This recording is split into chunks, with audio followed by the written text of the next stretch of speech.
Assalamualaikum warahmatullahi wabarakatuh. Waalaikumsalam. Perkenalkan, kami dari kelompok 3 akan berdiskusi mengenai jurnal dengan judul Pengujian Toksisitas Letal Konsentrasi 50 atau LC50 terhadap udang windu menggunakan larutan acuan toksikan kalium klorida atau KCl. Dengan berkelompokkan saya sendiri yaitu Mulis Nasruddin Mas'ad dengan NIM 215131165, lalu ada Muhammad Taufan Fahrusi dengan NIM 2151370, lalu ada Muhammad Zidan Hukmasabia dengan NIM 215131135, dan Muhammad Prasetyo Listanto dengan NIM 225131069, dan yang terakhir Muhammad Hafidz Syahrul Ramadan dengan NIM 225131075. Pertama itu ada sumber polutan. Sumber polutan dari uji toksisitas kali ini adalah limbah tiling yang dimana memiliki kandungan logam berat seperti KCl. Meskipun biasanya logam berat menjadi salah satu sumber pencemaran di laut yang dimana berbahaya dikarenakan terdapat degradasi, terakumulasi di lingkungan, berpotensi untuk mencemari lantai makanan. Logam berat seperti AS, CD, CO, CR, CU, Hg, Mn, MO, Pb, dan Zn merupakan salah satu polutan penting di lingkungan alami karena toksisitas, persistensi, dan bioakumulasinya. Lalu jenis dan karakteristiknya, kalium klorida atau KCl merupakan senyawa garam alkali yang terbentuk dari unsur kalium atau K+, dan klorida atau Cl-. Wujud umumnya adalah garam kristal berwarna putih atau tak berwarna. Senyawa ini sangat mudah larut dalam air dan terasa asin di lidah serupa garam dapur. Ya, karakteristik kalium. Kalium teroksidasi dengan sangat cepat dengan udara. Sangat reaktif terutama dalam air dan secara kimia memiliki sifat yang mirip dengan natrium. Dalam bahasa Inggris, kalium disebut dengan potasium. Jika kekurangan kalium pada tubuh manusia menyebabkan abnormalitas metabolisme, terutama pada usia dini, gangguan pertumbuhan seperti tulang kurang kuat, mudah bengkok, dan rapuh. Jika berlebih, maka akan disebut dengan hipertermia. Umumnya penderitanya merasakan mual, lelah, lemas, nyeri dada, kesemutan, kelemahan otot, jantung berdebar, dan gangguan pernapasan.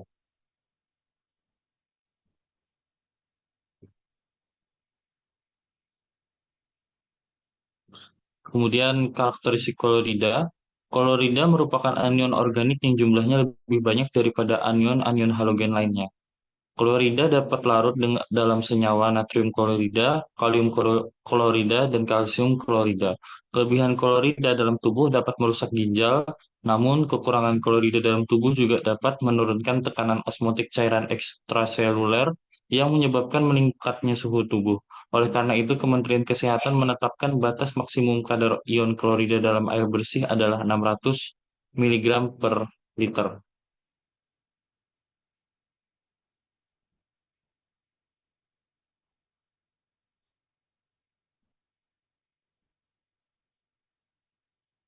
Dampak polutan ini terhadap ikan cere, Pimepeles promelas, adalah keracunan dengan pengujian 96 jam pada konsentrasi 880 miligram per liter. Lalu, sama dampaknya untuk kutu air Daphnia magna, akan tetapi pada pengujian 48 jam pada konsentrasi 440 sampai 880 miligram per liter. Selain itu, juga dapat menyebabkan keracunan ganggang hijau, Demodemus Desmodesmus suspictatus pada konsentrasi 100 miligram per liter, dan keracunan bakterial.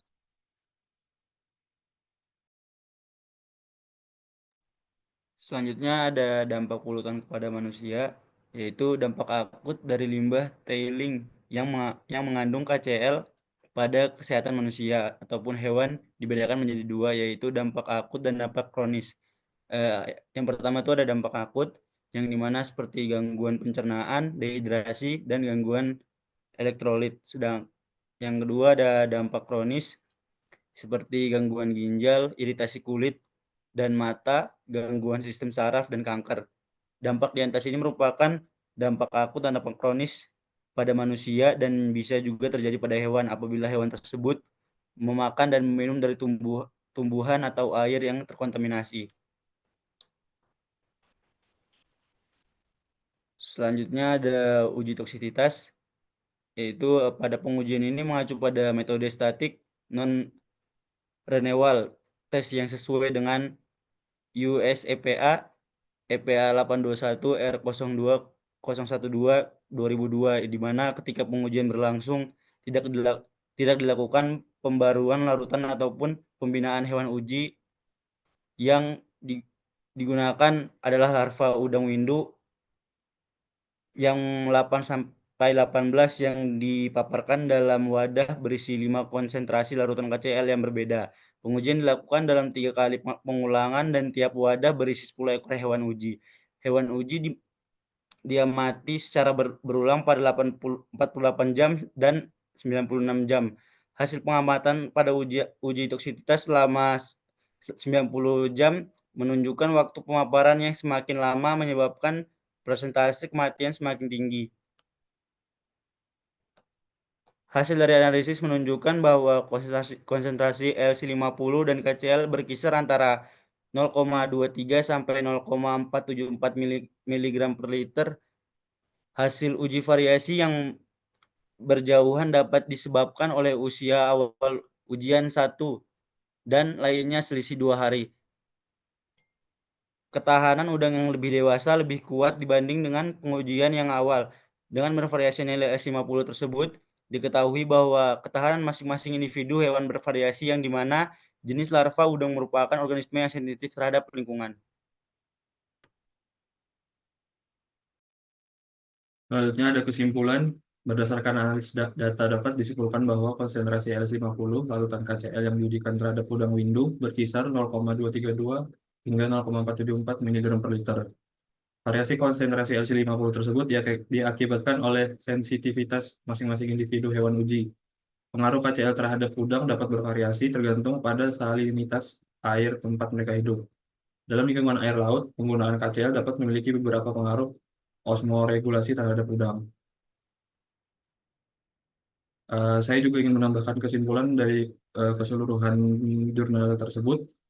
Jurnal tersebut memiliki potensi dampak negatif terhadap lingkungan dan manusia seperti limbah cair dari pengujian yang mengandung KCl dan udang windu mati dapat mencemari lingkungan perairan jika tidak dikelola dengan benar. Hal ini dapat berdampak negatif pada organisme akuatik lainnya dan mengganggu keseimbangan ekosistem. Tidak hanya itu, jika udang windu yang terpapar KCl dalam pengujian tidak dibuang dengan benar, mereka dapat dimakan oleh predator seperti burung atau ikan. Hal ini dapat menyebabkan kontaminasi rantai makanan dan berdampak negatif bagi kesehatan hewan liar dan lingkungan. Dampak negatif yang mungkin terjadi kepada manusia akibat pengujian ini seperti petugas yang melakukan pengujian terpapar KCl dalam konsentrasi tinggi yang berbahaya bagi manusia apabila dalam pengujiannya petugas tidak menggunakan APD dengan baik dan benar.